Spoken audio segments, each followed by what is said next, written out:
బాబా చిట్టుని చూడు, నిన్నే చూస్తుంది, నీ దగ్గరికి వచ్చేస్తుంది. ఈ తాళపత్రాలు నీ దగ్గరికి ఎలా వచ్చాయి? ఆ రోజు నేను పూజారి ఇంటికి వెళ్ళాను.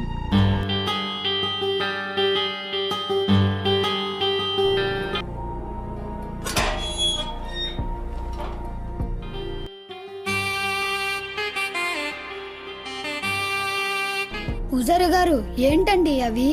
తాళపత్రాలు బాబు. ఆ తాళపత్రాలు మీ దగ్గరికి ఎలా వచ్చాయి? అందులో ఏం రాసింది? అది దైవరహస్యం బాబు, చెప్పకూడదు.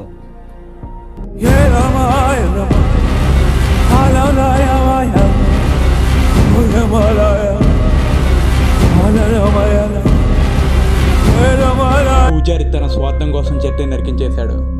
చెట్టు నరికేస్తే పూజారికి తనకొచ్చే లాభం ఏంట్రా? మిగిలిన ఆ 3 తాళపత్రాలు తీసురమ్మనరా.